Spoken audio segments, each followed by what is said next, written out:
I don't tell this story often. Most people think it's just a folktale. But I saw it. I lived through it. And sometimes, I still hear the drums. It happened 15 years ago, in a small village in southern Nigeria called Umuago. I was 17 back then, working as a guard in the royal palace. It wasn't a big palace, more like a large compound made of red clay walls and iron gates. Our Prince Oba was feared by everyone. He was young, handsome, and cruel. He would beat servants for mistakes, take other men's wives, and laugh when people cried. But no one could say anything. His father, the king, protected him. They said Oba had gone deep into the forest once and made a deal with dark spirits for power. People whispered it, but no one dared say it loud. Then one day, he got sick. It started after he beat one of the palace boys almost to death for dropping his drink. The next morning, Oba couldn't walk. His body shook, his skin turned cold, and his eyes rolled back like he was seeing something none of us could see. The king called every healer, every priest. They burned herbs, poured libations, and prayed for days.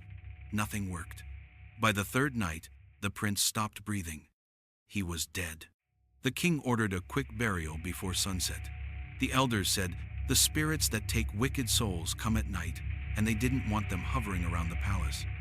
They buried him just outside the village, near the forest path, far from the graves of good people.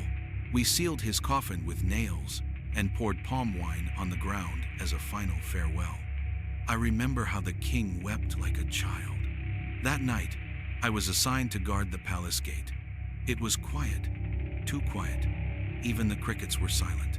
Around midnight, a strange wind started blowing. The torches flickered, and I heard a sound faint at first like drums. Slow, deep, heartbeat like drums.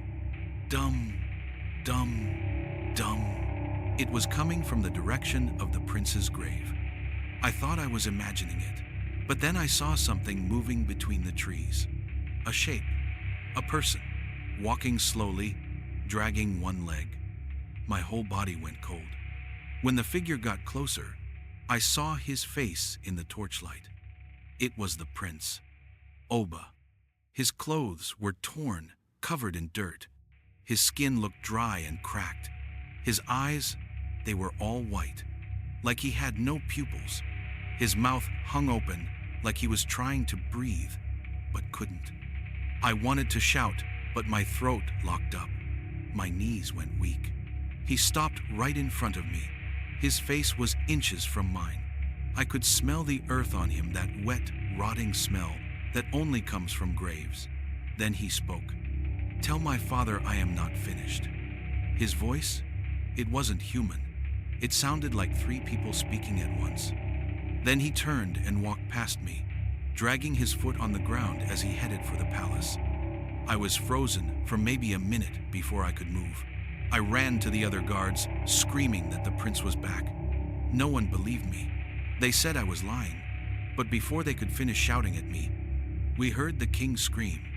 It came from his chamber. One loud, blood-curdling scream, then silence. We ran inside. The room smelled like iron and death. The king was on the floor, his eyes open wide. His chest was torn open. His heart was gone. And the window that looked out toward the forest, was wide open. We ran to the prince's grave the next morning. The coffin was empty. No one had dug it up. The nails were bent from the inside. The elders said the prince's spirit had refused to rest. They sealed the palace for 7 days. The witch doctor came with a white goat and a clay pot filled with ashes. He poured the goat's blood at the gate and burned herbs that filled the air with a bitter smoke. They said the ritual would trap the restless soul forever, but it didn't. For weeks, people still heard footsteps on the palace roof at night. The guards swore they saw a shadow with glowing eyes sitting by the king's grave. One by one, the servants started leaving. Some said the prince called their names in the dark. I left too. I couldn't take it anymore. Even now, 15 years later, I can't sleep when it rains. I hear those same drums slow, steady, like a heart still beating under the earth. And sometimes, when I look out my window at night, I see footprints in the mud, one leg dragging, just like his. I don't know if Prince Oba ever found peace, but one thing I know for sure, he wasn't lying when he said he wasn't finished.